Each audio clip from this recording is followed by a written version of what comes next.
Hello everyone, আসসালামু আলাইকুম। সবাই কেমন আছেন? আশা করি সবাই অনেক ভালো আছেন। তো দেখতে পাচ্ছেন আমার দুই গরু কত সুন্দর আমার দিকে তাকায় আছে। আমি হয়তো তাদেরকে খাবার দেবো এটার আশায়।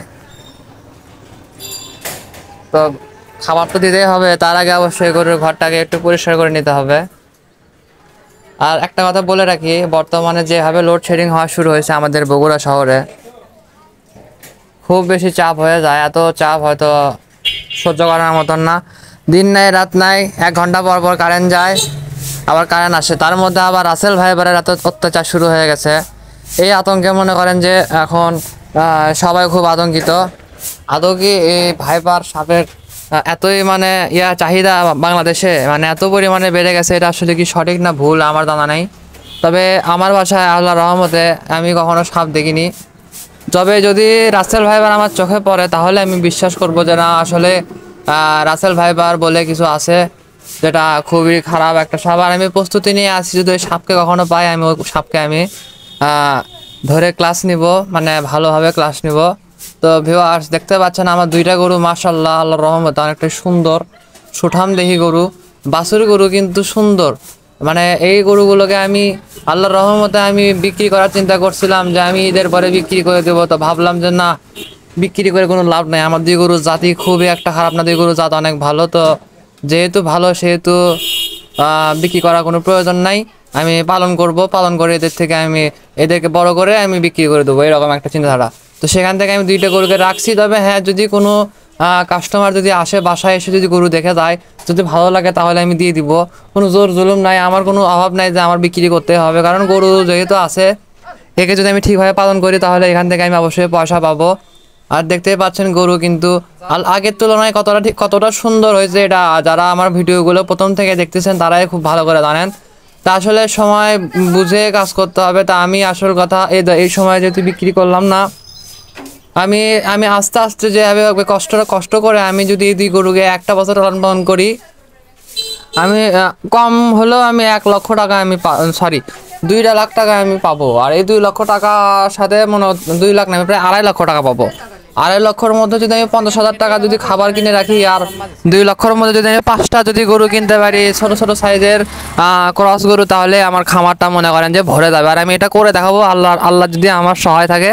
আমি মায়ের সাথে কথা বলছি, মাকে বলছি যে আম্মু তুমি আমাকে জাস্ট একটা সুন্দর করে একটা গরুর গোয়াল ঘর বানায় দিও, তাহলে হবে। আর আমি নিজেই গরু কিনবো। আর একটা কথা মাথায় রাখবেন যে গরুর কাজ এতটাও সহজ না। আপনার শরীর যদি খারাপও থাকে তারপরও আপনার গরুর সেবা করতে হবে।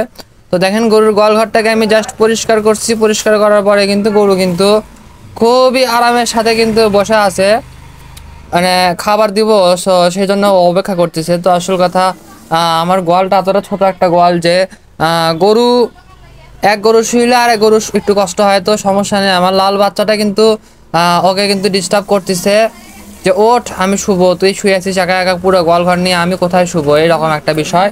তো আহামরি কোনো কিছু না, এরা অ্যাডজাস্ট করে থাকে দুইজন, এবং এরা একা ওকে ছাড়া থাকতেও চায় না। এক প্রকারে বলতে পারেন যে খুবই চিল্লাচিল্লি করে, হামলা হামলি করে। তো তারপরেও গরুগুলো আল্লাহর রহমতে ভালোই আছে। আর এই গরুগুলোর ফিউচার খুবই ভালো, কারণ দুইটাই উন্নত মানের জাতের গরু। একটা হলো ফ্রিজিয়ান ক্রস আর একটা হলো শাহিওয়াল ক্রস। তো দুই গরু দুই কোয়ালিটির গরু, দুই ক্যাটাগরির গরু। হ্যাঁ, আমি স্বীকার করি যে আমার কালো গরুটা অতিরিক্ত মোটা হবে, আর লাল গরুটা অতিরিক্ত সুন্দর, এবং লাল গরুটাও কিন্তু মোটা হবে, এটা কিন্তু অবশ্যই। কিন্তু দুই গরু দুই রকমের জাত, দুই রকমের মান। তবে এই গরমের দিনে গরুগুলো নিয়ে একটু টেনশনই হয়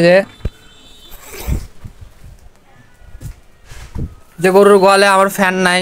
তাহলে রহমতে ফ্যান না থাকুক, তারপরেও গরুগুলো যে খারাপ অবস্থা আছে তা না, গরুগুলো ভালোই আছে। দেখা যাক কি হয় না হয়, সামনে ভালো কিছুই হবে, আমি এটা আশা করি। গরুগুলো যত্ন আরতি নিতে আমি কোনো রকমের ত্রুটি করি না। আজকে আমি রাতে ঘুমাতে পারিনি। রাতে মনে করেন যে কারেন্ট গেছিলো প্রায় 2-3 বার, যার কারণে আমার মাথার একটু ব্যথা করতেছে। তাই আমি সকালে ঘুম থেকে উঠছিলাম 10টা সাড়ে 10টার দিকে। ঘুম থেকে উঠে টাল খাইতে খাইতে মনে করেন যে এই গরুদের আমি সেবা করছি। তাহলে বোঝেন কতটা কষ্টকর একটা বিষয়। লেন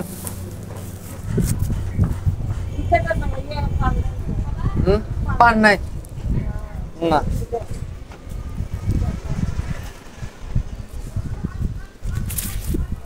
সো ভিউয়ার্স, আমি আসল কথা গরু পালনের পাশাপাশি আমার একটা মুদির দোকান আছে। আবার আমি জমির দালালিও করে থাকি। আমি মনে করেন যে আমি আমার সাধ্য অনুযায়ী যতটুকু আমি যে যে কাজগুলো মানে পারি এই কাজগুলোর প্রতি আমি আগ্রহী হয়েছি। তো এই জন্য একটু আগে তো মনে করেন যে শুনতে পারলেন, যাই হোক সেটা বিষয় না। আমি শুধু মনে করেন যে একটা ভিটামিন, আমি শুরুতে একটা ভিটামিনের ভিডিও দিছিলাম 2 কি 3 দিন 4 দিন আগে। তো ওই ভিটামিনটা খাওয়ানোর পরে দেখেন আমার লাল বাচ্চাটার চেহারা ঠিক কতটুকু সুন্দর হয়েছে, এটা দেখেই কিন্তু বুঝতে পারতেছেন লাল বাচ্চার চেহারা কিন্তু অনেক সুন্দর হয়ে গেছে। তো ভিটামিনটা অনেক ভালো একটা ভিটামিন। যারা আপনাদের গরু, যাদের ইচ্ছা গরুদেরকে সুন্দর বানানোর, তারা চাইলে ওই ভিটামিনটা খাওয়াতে পারবেন। ওই ভিটামিনটা খাওয়ালে গরুর চামড়া লোম টোম সব অনেক সুন্দর হয়। তো এটাই হলো কথা। আর আমার কালো গরুটা তো দিতেই পাচ্ছেন, কালো গরুটা অলরেডি মনে করেন যে সুন্দরের ডিব্বাই হয়ে গেছে, দেখে মনে করেন যে আর আর কালো গরুর বয়সও কিন্তু বেশি না। আমি এটা কিন্তু বড় গলায় বলতে পারি যে কালো গরুর বয়স খুব একটা বেশি না। যদিও এর জন্ম আমার বাসাতে না, তবে আমি একে যেখান থেকে কিনে নিয়ে আসছি, মানে যে হাট থেকে নিয়ে আসছিলাম, এবং সেই অবস্থায় অনেক ছোট ছিল এবং গায়ে বড় বড় লোম ছিল, মানে মায়ের যে দুধের লোমগুলো থাকে না ওই লোমগুলো পড়ছিলই না, মানে রকমের ছিল।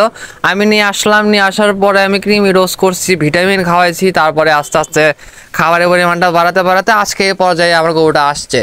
তো গরুর শিংই এখনো মনে করেন যে বের হয়নি। তো গরুর শিং এই ক্যাটাগরির যেগুলো গরুর শিং বড় বড় হয়ে থাকে, তো ওই গরুগুলো মনে করেন যে বয়স একটু বেশি। তো গরুর শিংই যেহেতু ছোট, সেহেতু বলা হয়ে যাচ্ছে যে গরুর মনে করেন যে বয়স কম, বয়স আমারই বেশি না। বড় তো 6 মাস বয়স হবে আমার এই কালো গরুটার, 6 মাস, তার বেশি হবে না। ধরে নেন আমি 2 মাসের বাচ্চা কিনে নিয়ে আসছিলাম এবং আমার এখানে আইসা থাকছিল 4 মাসে, হলো 6 মাস। তো আল্লাহর অশেষ রহমতে যে গরুটা উন্নতি হয়েছে। আমি মনে করি যে আমি যদি পুরোপুরি যেহেতু 4 মাস পালন করছি, আরও যদি 6 মাস আমি এই গরুটাকে পালন করি, তাহলে আমার বাসায় থাকা হবে প্রায় 1 বছর। এবং 1 বছর রাখার পরে আমার এই গরুটার দাম হাঁকাবো আমি গরুর সাইজ অনুযায়ী। তো এখন আমি হয়তো দাম হাঁকাতে চাচ্ছি না, সময়ে দাম হাঁকাবো। এখন আমি গরুগুলোকে পালন করতেছি। আর আর এই গরুগুলো উন্নত জাতের গরু, আমি একটা কথা আবারও বলবো। এবং আপনারা যদি খামার করতে চান এই ক্যাটাগরির গরু ক্রয় করতে পারবেন। আর সত্যি বলতে আমার না একটা জিনিস ভয় লাগতেছে, রাসেল ভাইবার যদি গরুকে কামড় দেয় তাহলে তো আমার ভবিষ্যৎ অন্ধকার হয়ে যাবে। কারণ আমি আমার নিজের স্বপ্ন বিক্রি করে আমি এই গরু দুটাকে ক্রয় করছি। আর স্বপ্ন বলতে কি, প্রত্যেকটা ছেলেরই কিন্তু স্বপ্ন থাকে একটা বাইক, প্রথম স্বপ্ন আর কি, ম্যাক্সিমাম ছেলেপেলেরই। তো আমারও প্রথম স্বপ্নটা ছিল আর কি একটা বাইক। তো সেই স্বপ্নটাকে বিক্রি করছে, মানে আমার বাইক ছিল কম দামি হোক, একটা পালসার ছিল, যেটাকে আমি বিক্রি করে আমি গরু দুটো কিনছি। এখন রাসেল ভাই যদি কামড় টামড় দিয়ে দেয় তাহলে কিন্তু বিপদগ্রস্ত হয়ে যাবো, আর বাঁচানোর কোনো অপশন থাকবে না।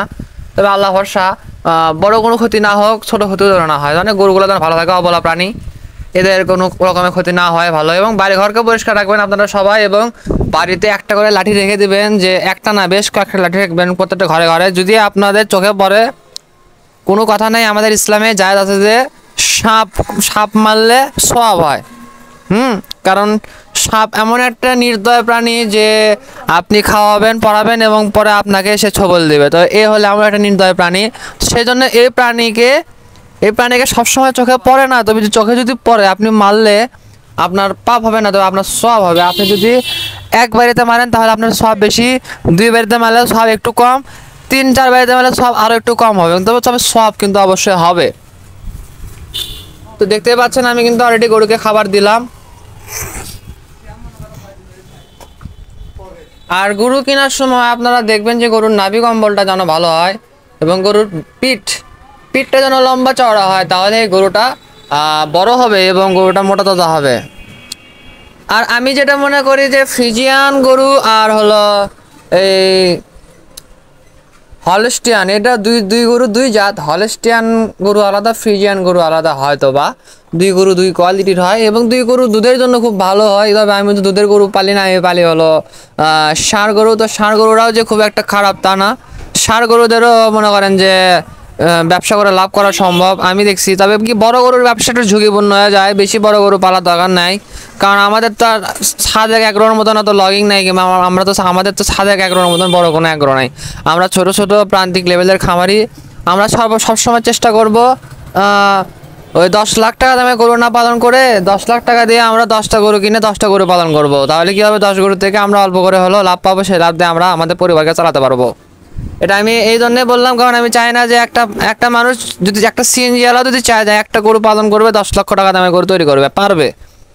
একটা যদি এই গরুটাকে যদি কেউ ক্রয় করে, সাপোজ কয়েক টাকা দিয়ে কিনে যদি এই গরুটাকে যদি কেউ 3টা বছর পালন করতে পারে, তাহলে এই গরুর দামও মনে করেন যে ওই সময় ওই বাজার অনুযায়ী, কারণ বাংলাদেশে তো সময়ের সাথে সাথে জিনিসপত্রের দাম বাড়ে, কমে না। তো আজ থেকে 3 বছর পরে এই গরুর দাম সর্বোচ্চ কত হতে পারে, আমার জানা মতে 7 লক্ষ টাকা হতে পারে হয়তো, কারণ মাংসের দাম আরও বাড়বে, খাবারের দাম আরও বাড়বে, সময়ের দাম বাড়বে। কিন্তু 3 বছরের পরিশ্রমে যে আপনি গরুটাকে তৈরি করলেন, কিন্তু গরুটাকে যখন আপনি বিক্রি করতে চাবেন তখন আপনার গরু কেউ কিনবে না, কারণ আপনি গরুটা হাটে নেবেন। হাটে যদি তোলেন, হাটে কিন্তু আর কি এগুলো বড় বড় গরু কেউ কিনতে চায় না, কারণ বড় গরু কিনে বড় বড় খামার থেকে কিনে আর কি, মানে বড় বড় ক্রেতারা। তো আপনার যেহেতু খামার ছোট, তখন আপনি কি করবেন, একটা বুদ্ধি করতে পারেন। তো যারা ইউটিউবার, বড় বড় ইউটিউবার আছে, তারা কিন্তু ওই বাড়িতে যে প্রতিবেদন তৈরি করে সেগুলো পোস্ট করে। তো এইরকমভাবে যদি প্রতিবেদন তৈরি করে, তাহলে কি হবে, মনে করেন যে আপনার গরুর প্রতিবেদনে অনেকজন দেখলো, আপনি তো আপনাকে অনেকজন ফোন টোন দিবে যে ভাই আমি গরু নিবো, এলে হবে নাটক সিনেমা। যদি কপালের জোর থাকে, যদি আল্লাহ যদি রাজি খুশি থাকে, তাহলে হয়তো বা আপনার গরুটা বিক্রি হলে হতে পারে, আর না বিক্রি হলে তো আপনি মরলেন। কষাই তো আপনার কাছ থেকে তো বুঝতেছে নি, বড় গরু দেখছে কষাই, আপনার দুর্বলতা অনুযায়ী আপনাকে দামও কম বলবে, আপনি বিক্রি করেও ঠকবেন, আপনি গরু বাজার আশাও ছেড়ে দিবেন। তা আমি চাই না যে আপনারা বা আমরা এইরকম ভুল করি। এরকম ভুল করলে আমাদের ভবিষ্যৎ আসল কথা অন্ধকারই হবে, ভবিষ্যতে কোনো লাভ হবে না, এক প্রকারের ঠকে যাব। তাই ভেবে চিন্তে কাজ করতে হবে, অহেতুক কোনো রকমের বোকামি করা চলবে না। কারণ আমরা হলাম মধ্যবিত্ত, মানে আমরা বলতে আমি নিজে মধ্যবিত্ত। তো আমার মতন যারা মধ্যবিত্ত ভাই, তাদেরকে 2-4টা কথা, আপনারা অল্পতে শুরু করুন, আস্তে আস্তে এগোতে থাকুন, অবশ্যই আপনি সফলতা পাবেন। এমনটা না যে সফলতা পাবেন না, অবশ্যই সফলতা পাবেন, এটা কোনো আহামরি বড় কথা না। তো তাদের উদ্দেশ্যে আমার একটা কথাই বলা, যে আপনার কাছে যদি 50,000 টাকা থাকে, আমি জানি একটা মধ্যবিত্তের কাছে 50,000 টাকা কিংবা 1 লক্ষ টাকা থাকে। তারা মধ্যবিত্ত মানে এই না যে ভিক্ষা করে খায়, মধ্যবিত্ত মানে এই না যে হাতে দেখায়, মধ্যবিত্তদের কাছেও কিছু না কিছু থাকে। তো যেটুকু যেটা আছে সেটা নিয়ে মাঠে নামেন, হালাল পথে হালালভাবে ইনকাম করা শুরু করেন, দেখবেন সফলতা আসবে। সফলতা বলে গয়ে আসে না, হঠাৎ করে চলে আসবে, এবং তারপরে হবে আসল খেলা। সেটা এখন 1 ঘন্টা খেলা হতে পারে, বা 1000 ঘন্টার খেলা হতে পারে, বলা যায় না, হতেই পারে। তো এখন আরেকটা কথায় আসি, দেখতেই পাচ্ছেন আমি কিন্তু চলে আসলাম এখানে, সাহেবকে কিন্তু খাবার দিছি। আর একটা জিনিস কি জানেন, গরুরা কখন লেজ নাড়ায়? সবসময় গরু লেজ নাড়ানোর মূল কারণটা হচ্ছে, গরু যখন মনে করেন গরুকে মশা যখন কামড় দেয়, মাছে যখন কামড় দেয়, কিংবা অন্য পোকামাকড় যখন কামড় দেয়, তখন এইরকম করে লেজ নাড়ায় এবং গরু নড়াচড়া করে। তো হ্যাঁ, আমি গরুটাকে যখন বের করি, তখন গরুকে একটু মশা মাছি ডিস্টার্ব করে, কারণ কিছু করার নাই। তবে এখানে একটা টেনশনের বিষয়, এখানে দেখতে পাচ্ছেন ইটার খামাল। আর ভিউয়ার্স, আমি যেটা ভয় পাচ্ছি সেটা হচ্ছে কি, এই যে ইটার খামাল, এইটার খামারের মধ্যে যদি রাসেল ফাইবার থাকে, তাহলে তো মনে করেন যে কামড়টা তো দিবে আসে সেই রকম।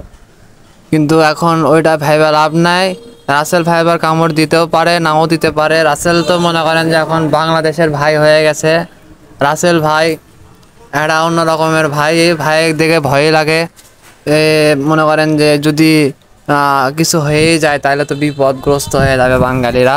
তো এখন ভিউয়ার্স, আপনারা কি সবাই খাওয়া দাওয়া করছেন? যদি খাওয়া দাওয়া না করে থাকেন, তাহলে তাড়াতাড়ি ভাতটা খায়ালেন, কারণ লোডশেডিংয়ের যে অত্যাচার শুরু হয়ে গেছে।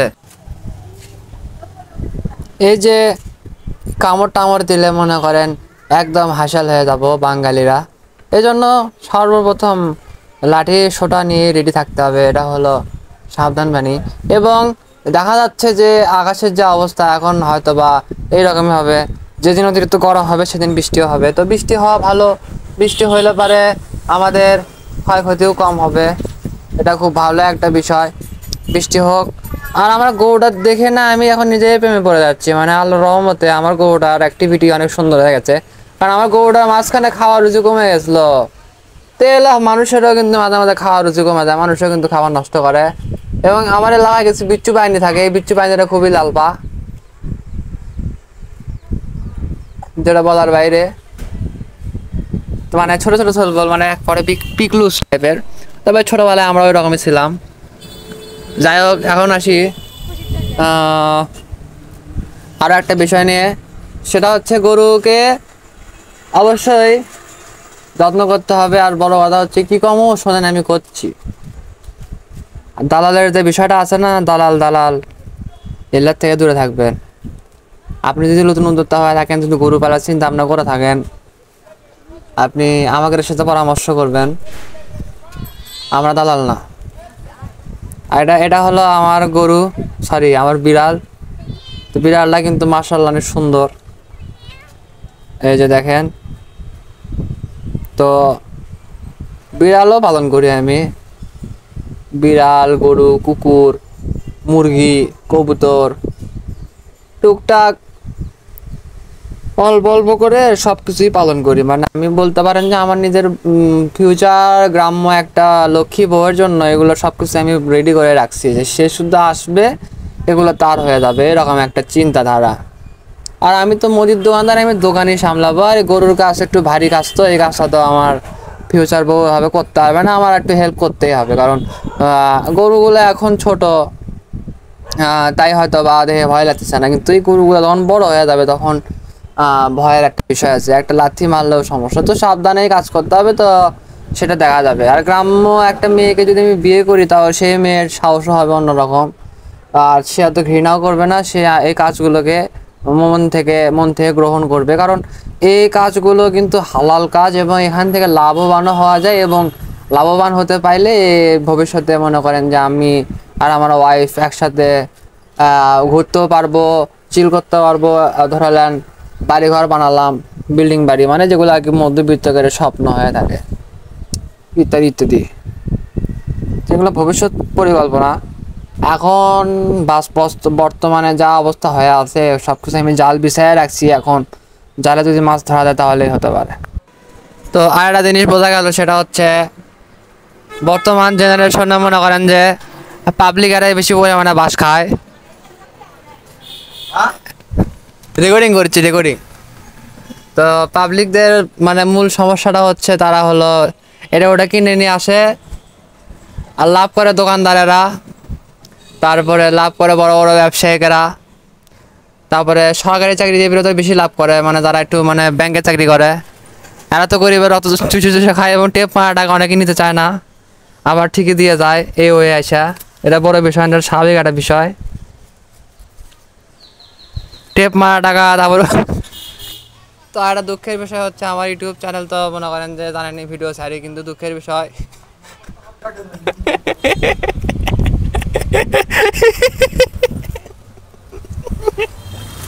আমি ভিডিও রেকর্ডিং করেছি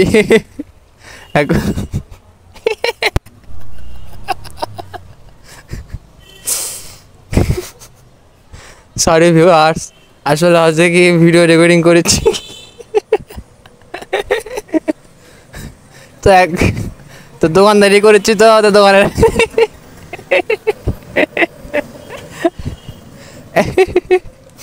তো আচ্ছা, এই কাহিনীটা আমি সবার লাস্টে আপনাদেরকে বলবো, সমস্যা নাই, এই কাহিনীটা সবার লাস্টে বলবো নি। তো বর্তমান যে অবস্থা, এই অবস্থা প্রেক্ষাপটে আসল কথা ভাই, কোনো কিছু যে শান্তি নাই। টাকা ছিঁড়ে গেছে, টাকার যদি টেপ টুপ মারেন, মেরে যদি সেটা দেন, সেই টাকা সহজে করে লেবার চায় না। আসলে জগৎটা এরকম, সকলে খালি ভালোই চায়, ভালো ভালো ভালো, মানে ভালো ছাড়া কোনো কিছুই বোঝে না। তো এখন কি আর করার, কিচ্ছু করার নাই ভাই, জগৎ সংসার দুনিয়া এইরকমই। আর আমার মাথার তার একটু ছেঁড়া ফাটা, মানে টেপ মারা তার, মানে এই জন্য মাঝে মাঝে শর্ট সার্কিট করে এবং ভুলভাল কথা বলে থাকি। মানে हमारा মাথা में बहुत ही টেনশন है। এ দেখতে পাচ্ছেন, এটাই কিন্তু আমার মুরগি কালা চাঁদ। এই মুরগিরা বড় হবে কত, ধলি চাঁদ। আবার বেশ কিছু মুরগি আছে, গরুর কিন্তু খাওয়া হয়ে গেছে। গরুকে আমি রাখছি কেন বাহিরে, একটু হাওয়া বাতাস খাবে, একটু সুন্দর, মানে হাওয়া বাতাসটা মানে গরুদের জন্য অনেক উপকারী একটা জিনিস। মানে হাওয়া লাগেগা তো গরু কা সুন্দর হো যায়গা। আর শোনেন ভিউয়ার্স, আমি একজন পাগল ইউটিউবার, আমার ভিডিও দেখে কেউ রাগ করবেন না। আর ভিউয়ার্স, আজকের ভিডিও আমি এখানে শেষ করে দিলাম। আবার নতুন কোনো ভিডিও নিয়ে আপনাদের মাঝে আমি হাজির হব। এবং যারা আমার চ্যানেলটিকে এখনও সাবস্ক্রাইব করেনি তারা সাবস্ক্রাইব করে দেবেন। আল্লাহ হাফেজ।